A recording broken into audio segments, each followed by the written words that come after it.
Hi friends, പുതിയൊരു വീഡിയോയിലേക്ക് എല്ലാവർക്കും സ്വാഗതം. അങ്ങനെ വേദ കളക്ടറായതിനു ശേഷം വേദ ആദ്യത്തെ പോലെ തന്നെ തൻ്റെ അടുത്തോട് കൂടിയിട്ട് സ്വന്തമായിട്ടുള്ള തീരുമാനങ്ങളും കാര്യങ്ങളൊക്കെ എടുക്കുന്നതിൻ്റെ ഭാഗമായിട്ട് വേദയ്ക്ക് അവിടുന്ന് ട്രാൻസ്ഫർ ആവുകയാണ് കേട്ടോ. കാരണം ദേവരാജൻ എന്ന് പറഞ്ഞിട്ടുള്ളൊരു മയക്കുമരുന്ന് കച്ചവടം നടത്തുന്ന ഒരാളെ അയാളുടെ ഗോഡൗണിൽ കയറിയിട്ട് അയാളെ അറസ്റ്റ് ചെയ്യാനും അങ്ങനെയുള്ള കാര്യങ്ങൾക്കൊക്കെ വേദ ഇറങ്ങി പുറപ്പെടുന്ന സമയത്ത് തരുൺ താക്കീത് നൽകിയിട്ടുണ്ടായിരുന്നു, സൂക്ഷിച്ച് വേണം ഇതൊക്കെ ചെയ്യാന്നുള്ളത്. പക്ഷേ വേദയാണെന്നുണ്ടെങ്കിൽ ഒരു വിട്ടുവീഴ്ചയ്ക്കും തയ്യാറാവുന്നില്ല, കേസ് പിൻവലിക്കാനായിട്ട്. അവസാനം വേദയെ അവർക്ക് സ്ഥലം മാറ്റമല്ലാതെ വേറെ വഴിയില്ല എന്നുള്ള രീതിയിലേക്ക് വരികയാണ്. അങ്ങനെ വേദയ്ക്ക് ട്രാൻസ്ഫർ ആയിട്ട് നാട്ടിലേക്ക് വരികയാണ് കേട്ടോ. അങ്ങനെ തരുണും അതുപോലെ തന്നെ അമ്മയും മോളും എല്ലാവരും കൂടിയിട്ടാണ് നാട്ടിലേക്ക് വരുന്നത്. അപ്പോൾ തരുണിനും നാട്ടിൽ തന്നെയാണ് കിട്ടുന്നത്. അങ്ങനെ അവർ 4 പേരും കൂടിയിട്ട് നാട്ടിലേക്ക് വരും. അപ്പോൾ വേദയ്ക്ക് കുറച്ച് ഭയവും പ്രശ്നങ്ങളൊക്കെ ഉണ്ട്. കാരണം ശ്രീകാന്ത് എങ്ങനെയായിരിക്കും പ്രതികരിക്കുക എന്നുള്ളത് വേദയ്ക്ക് അറിയില്ല. എന്നാലും വേദയ്ക്ക് ധൈര്യം പകരാനായിട്ട് തരുണും അതുപോലെ തന്നെ വിക്രമും പുറത്തിറങ്ങിയിട്ടുണ്ടല്ലോ. അപ്പോൾ അതുകൊണ്ട് തന്നെ വേദ അങ്ങനെ അവിടേക്ക് വരികയാണ് കേട്ടോ, ട്രാൻസ്ഫർ ആയിട്ട്. അപ്പോൾ എന്തായാലും ആരും അറിയുന്നില്ല വേദ കളക്ടറായി എന്നുള്ള കാര്യമൊന്നും ആരും അറിയുന്നില്ല. അങ്ങനെ ഈ ഒരു കുഞ്ഞിനെ ആയിട്ട് വേദ വന്നിരിക്കുന്നത് കാണുമ്പോൾ എല്ലാവരും തെറ്റിദ്ധരിക്കുകയാണ് കേട്ടോ. കാരണം വേറൊരു വിവാഹം കഴിച്ചു വേദയ്ക്കൊരു കുഞ്ഞ് ജനിച്ചു എന്നുള്ള കാര്യമൊക്കെ അങ്ങനെ ഒരു സംശയം പലരിലും ഉണ്ടാവുകയാണ്. പക്ഷേ ശ്രീകാന്തിനാണെന്നുണ്ടെങ്കിൽ അത് ഉറപ്പായിട്ടും മനസ്സിലാവുകയാണ് വിക്രമിൻ്റെ കുഞ്ഞാണെന്നുള്ളത്. ഇതേ സമയം തരുണിനാണെന്നുണ്ടെങ്കിൽ വേദനോട് ചെറിയൊരു ഇഷ്ടവും കാര്യങ്ങളൊക്കെ വരുന്നുണ്ട്. വേദന വിവാഹം കഴിച്ചാലോ എന്നുള്ള രീതിയിലേക്ക് തരുണിൻ്റെ മനസ്സിൽ കുറേ ചിന്തകളും കാര്യങ്ങളൊക്കെ വരുന്നുണ്ട്. വേദയാണെന്നുണ്ടെങ്കിൽ വിക്രം ഏത് സമയത്താണെങ്കിലും വിക്രമിൻ്റെ ഒരു ഓർമ്മയിലാണുള്ളത്. അങ്ങനെ ഓരോരോ കാര്യങ്ങൾ മുന്നോട്ട് പോകുന്ന സമയത്ത് വിക്രമാണെന്നുണ്ടെങ്കിൽ കുഞ്ഞുമായിട്ട് പരിചയപ്പെടുന്നുണ്ട് കേട്ടോ. അത് വേദന കുഞ്ഞാണ് എന്നറിഞ്ഞുകൊണ്ട് തന്നെയല്ല, അറിയാതെ, അത് വേദന എന്നല്ല വിക്രമിൻ്റെ വേദന കുഞ്ഞാണെന്ന് അറിയാതെ തന്നെ കുഞ്ഞിനായിട്ട് പരിചയപ്പെടുകയും ഭയങ്കര അടുപ്പമാവാണ് കേട്ടോ. 2 പേരും അച്ഛനും മകളും എന്നുള്ള ഒരു രീതിയിലെ അടുപ്പത്തിലേക്ക് വരികയാണ്. പിന്നെയാണ് ഇത് തരുണിൻ്റെ കുഞ്ഞാണെന്നുള്ള കാര്യം അറിയുന്നത് കേട്ടോ. തരുണിൻ്റെ ആണെന്നാണ് പൊതുവെ എല്ലാവരും അവിടെ ധരിച്ചു വെച്ചിരിക്കുന്നത്. അപ്പം അത് പക്ഷേ വിക്രമിന് മനസ്സിലാവാനിട്ട് ഇത് വേദന അമ്മ എന്ന് വിളിക്കുന്നുണ്ടല്ലോ. അപ്പോൾ അത് വേദന കുഞ്ഞാണെന്നും തൻ്റെ കുഞ്ഞാണെന്ന് പറയാതെ തന്നെ വിക്രമിന് മനസ്സിലാവാനിട്ട് അത് തൻ്റെ കുഞ്ഞാണെന്നുള്ള കാര്യം. അപ്പോൾ തരുണിൻ്റെ അമ്മനോട് വിക്രമിൻ്റെ കാര്യങ്ങൾ പറഞ്ഞിട്ടൊക്കെ ഉണ്ടല്ലോ. അപ്പോൾ അതുകൊണ്ട് തന്നെ തരുണിൻ്റെ അമ്മയ്ക്ക് വിക്രമിന് മനസ്സിലാവാണ്. അങ്ങനെ തരുൺ അറിയാതെ വിക്രമിനെ കൊണ്ട് കാണിച്ചു കൊടുക്കുന്നൊക്കെ ഉണ്ട് കേട്ടോ അമ്മ.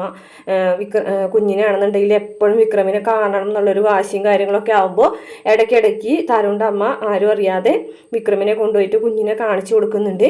ഇതേ സമയം ശ്രീകാന്ത് ആണെന്നുണ്ടെങ്കിൽ വേദന തകർക്കാനായിട്ട് പല രീതിയിലുള്ള കാര്യങ്ങളൊക്കെ ചെയ്യുന്നുണ്ട് കേട്ടോ. തമിഴിലാണെന്നുണ്ടെങ്കിൽ രാധ എന്നുള്ളൊരു കഥാപാത്രം ഉണ്ടല്ലോ. അപ്പോൾ ആ ഒരു കഥാപാത്രം ഇപ്പോൾ അതിൽ കാണിക്കുന്നില്ല. പക്ഷേ തമിഴിലാണെന്നുണ്ടെങ്കിൽ കുറച്ച് കഴിയുമ്പോൾ രാധ വരുന്നുണ്ട്. അപ്പോൾ രാധനെ കൊല്ലുന്നൊരു ഭാഗമൊക്കെ കാണിക്കുന്നുണ്ട് കേട്ടോ. അപ്പോൾ ഇതുപോലെ ശങ്കരനാരായണനെ കൊല്ലുന്നുണ്ട്. അപ്പോൾ അങ്ങനെ കുറേ ഭാഗങ്ങളൊക്കെ ഉണ്ട്. അപ്പോൾ അത് മലയാളത്തിൽ വരുമ്പോൾ മാറ്റം വരുമോ അറിയില്ല. എന്നാൽ ഇപ്പോൾ പോയിക്കൊണ്ടിരിക്കുന്നത് ഏകദേശം അല്ല, ഒരു വിധം തമിഴ് പോലെ തന്നെയാണ് വരുന്നത്. അപ്പോൾ തരുണാണെന്നുണ്ടെങ്കിലും അവിടെ പോലീസ് ഉദ്യോഗസ്ഥനായിട്ട് ജോലി ചെയ്യുന്നുണ്ട്. അപ്പോൾ വേദയ്ക്കാണെന്നുണ്ടെങ്കിൽ സബ് കളക്ടറായിട്ടും ജോലിയുണ്ട്. അപ്പോൾ വിക്രമാണെന്നുണ്ടെങ്കിൽ ഇടയ്ക്കിടയ്ക്ക് ഈ കൊച്ചിനെ കാണാനായിട്ട് വരികയും ഒക്കെ ചെയ്യുന്നുണ്ട്. അപ്പോൾ വിക്രമിനെ ചോദിക്കുന്നുണ്ടെങ്കിലും വേദ അത് പറയുന്നില്ല. വിക്രമിൻ്റെ നമ്മളെ കുഞ്ഞാണെന്നുള്ള കാര്യം തുറന്ന് പറയില്ല. കാരണം അങ്ങനെ തുറന്ന് പറഞ്ഞിട്ടുണ്ടെങ്കിൽ കുഞ്ഞിനെ അപകടപ്പെടുത്തുമോ, കുഞ്ഞിന് എന്തെങ്കിലും സംഭവിക്കുമോ എന്നുള്ളൊരു പേടിയാണ് വേദന മനസ്സിലുള്ളത്. മാത്രമല്ല ഇത്രയും നാളും തരുൺ തൻ്റെ കുഞ്ഞാണ് എന്നുള്ള ധാരണയിലാണ് മുന്നോട്ട് പോകുന്നത്.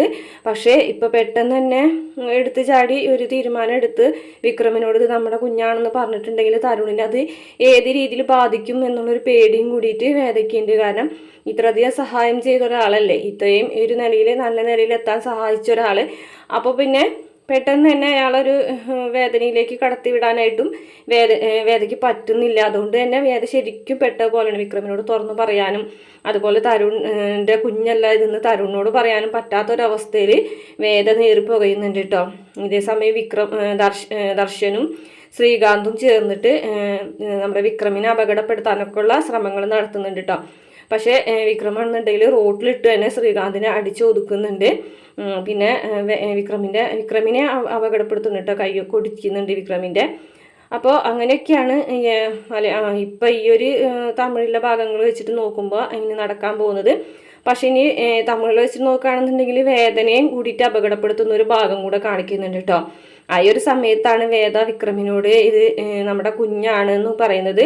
അപ്പോൾ വേദ കുഞ്ഞിനോട് പറയുന്നുണ്ട്, ഞാൻ ഇല്ലാതായാലും നിനക്ക് ആരും ഇല്ലാതാവുന്നില്ല, ഇത് നിന്റെ അച്ഛനാണെന്ന് പറഞ്ഞിട്ട് വിക്രമിനെ കാണിച്ചു കൊടുക്കുന്ന ഒരു ഭാഗമൊക്കെ തമിഴിലുണ്ട് കേട്ടോ.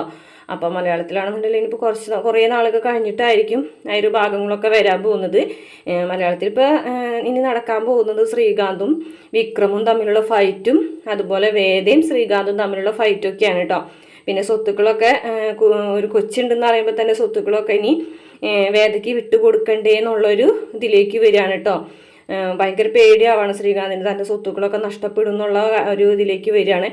അപ്പോൾ ശങ്കരനാരായണനാണെന്നുണ്ടെങ്കിൽ വേദരയും വിക്രമിൻ്റെയും കൂടാണ്. കാരണം ഇനി എന്തൊക്കെ സംഭവിച്ചിട്ടുണ്ടെങ്കിൽ ആ സ്വത്തുക്കൾ വേദര കുഞ്ഞിന് തന്നെ ഉള്ളതാണെന്ന് ശങ്കരനാരായണൻ തീരുമാനിച്ച് കഴിഞ്ഞിട്ടുണ്ട്. അത് ശ്രീകാന്തിനോട് തുറന്നു പറയുകയും ചെയ്യുന്നുണ്ട്. അപ്പോൾ എന്തായാലും അതിൻ്റെ ഉടമസ്ഥൻ വന്നിട്ടുണ്ടെങ്കിൽ നീ അത് കൊടുത്തേ മതിയാവൂ എന്ന് ശ്രീകാന്തിനോട് ശങ്കരനാരായണൻ നേരിട്ട് പറയുകയും ചെയ്തു. മാത്രമല്ല ഇനി എനിക്ക് ഇങ്ങനെ ഒരു മകനില്ല, വിക്രമാണ് എൻ്റെ മകൻ, ഇപ്പോൾ ആ പോയതില്ലേ ആ മകൻ, അയാളാണ് എൻ്റെ മകൻ, അതായത് വിക്രമിനെ ചൂണ്ടിക്കാണിച്ചു കൊടുത്തിട്ട് വിക്രമാണ് എൻ്റെ മകൻ, അതന്നെയായിരിക്കും ഇനി അങ്ങോട്ടുള്ള ജീവിതകാലം മുഴുവൻ എൻ്റെ മകനായിട്ടുണ്ടാവുക, അല്ലാതെ നീയല്ലാന്ന് പറയുന്നുണ്ട് കേട്ടോ. അതൊക്കെ ശ്രീകാന്തിന് വലിയൊരു അടിയാവാണ് കേട്ടോ. കാരണം വിക്രമിനെ അത്രയധികം ദേഷ്യപ്പെട്ടിരുന്ന ഒരാൾ ഇപ്പോൾ വിക്രമിനെ മകനായിട്ട് സ്വീകരിക്കുകയും ആ സ്വത്തുക്കളൊക്കെ വിക്രമിനും വേദയ്ക്കും പോകും എന്നറിയുമ്പോൾ ശ്രീകാന്ത് വളരെയധികം ക്രൂരനായിട്ടുള്ളൊരു മനുഷ്യനായി മാറാണ്. അപ്പം തന്നെ ശ്രീകാന്ത് ഒരുപാട് ക്രൂരതകൾ ചെയ്തിട്ടുണ്ട്. അതിൻ്റെ കൂട്ടത്തിൽ ഈ ഒരു സ്വത്തുക്കളും നഷ്ടപ്പെടും. ഈ വേദയും കുഞ്ഞും കൂടിയിട്ട് തിരികെ വന്നതോട് കൂടിയിട്ട് ശ്രീകാന്തിൻ്റെ നിലവിട്ട് ശ്രീകാന്ത് പെരുമാറാണ്. അപ്പം അങ്ങനെ ഒരുപാട് അപകടങ്ങളിൽ പെടുത്തുന്നുണ്ട് കേട്ടോ വേദനയും വിക്രമിനെയും. അപ്പോൾ ഓരോരോ കാര്യങ്ങളായിട്ടാണ് ഇനി കാണാൻ പോകുന്നത്. അപ്പോൾ എന്തായാലും അടുത്ത ആഴ്ചയിലത്തെ ഭാഗത്തിൽ ഉണ്ടാവാൻ പോകുന്നത് വേദനെ ആ ദേവരാജൻ എന്ന് പറഞ്ഞിട്ടുള്ളൊരു അയാളുണ്ടല്ലോ, മയക്കുമരുന്ന് കച്ചവടം നടത്തുന്ന ഒരാൾ, അയാൾ പ്രതികാരം വീട്ടുന്നതായിട്ടുള്ള ഭാഗങ്ങളൊക്കെയാണ് കേട്ടോ. പ്രതികാരം വീട്ടാനും അതുപോലെ തന്നെ ട്രാൻസ്ഫർ ആയിട്ട് തിരികെ നാട്ടിലേക്ക് എത്തുമ്പോൾ വേദയിൽ ഒരു ടെൻഷനും കാര്യങ്ങളൊക്കെയാണ് കേട്ടോ. കാരണം വേദയ്ക്ക് നാട്ടിലേക്ക് ഇത്ര പെട്ടെന്ന് പോകേണ്ടി വരും എന്നുള്ളൊരു ധാരണ വേദയ്ക്ക് ഉണ്ടായിരുന്നില്ല. മാത്രമല്ല വിക്രം ഇറങ്ങിയിട്ടുണ്ടെന്നുള്ള കാര്യം വേദനെ ശങ്കരനാരായണൻ വിളിച്ച് അറിയിക്കുകയൊക്കെ ചെയ്യുന്നുണ്ട്. വേദയും വിക്രം തമ്മിലെ കൂടിക്കാഴ്ച എന്ന് പറയുന്നത് കുറച്ച് കഴിഞ്ഞിട്ടാണ് കേട്ടോ. അതായത് കൊച്ചാണ് വിക്രമിനെ വീട്ടിലേക്ക് വിളിച്ചുകൊണ്ട് വരുന്നത്. അവിടെ വെച്ചാണ് വിക്രം കാണുന്നത് ഇത് വേദര കൊച്ചാണെന്നുള്ളത്. അവിടെ വെച്ച് തന്നെ അപ്പം തന്നെ വിക്രമിന് മനസ്സിലാവുകയും ചെയ്യും. വേദന അമ്മ എന്ന് വിളിക്കുമ്പോൾ അത് തൻ്റെ കുഞ്ഞാണെന്നുള്ള കാര്യം മനസ്സിലാവണം. പക്ഷേ വേദ അത് പറയൂല. കാരണം കുഞ്ഞിൻ്റെ ജീവൻ പോകും അല്ലെങ്കിൽ ജീവന് അപകടം സംഭവിക്കുന്നുള്ള പേടിയിൽ വേദ കുഞ്ഞ് വിക്രമിൻ്റെ ആണെന്നൊന്നും തുറന്ന് പറയുന്നില്ല കേട്ടോ. ഇതൊക്കെ പറഞ്ഞത് തമിഴിലത്തെ കുറച്ച് ഭാഗങ്ങളൊക്കെ വെച്ചിട്ടാണ് കേട്ടോ. ചിലപ്പോൾ മലയാളത്തിൽ ഇനി മാറ്റങ്ങളൊക്കെ വരാനുള്ള സാധ്യതയുണ്ട്. അപ്പോൾ ഇനി വരാൻ പോകുന്ന എപ്പിസോഡുകളുടെ റിവ്യൂ ഒക്കെയാണ് ഈ പറഞ്ഞത്. വീഡിയോ ഇഷ്ടപ്പെടുകയാണെങ്കിൽ മറക്കാതെ നമ്മുടെ ചാനൽ ഒന്ന് സബ്സ്ക്രൈബ് ചെയ്ത് സപ്പോർട്ട് ചെയ്യണം കേട്ടോ.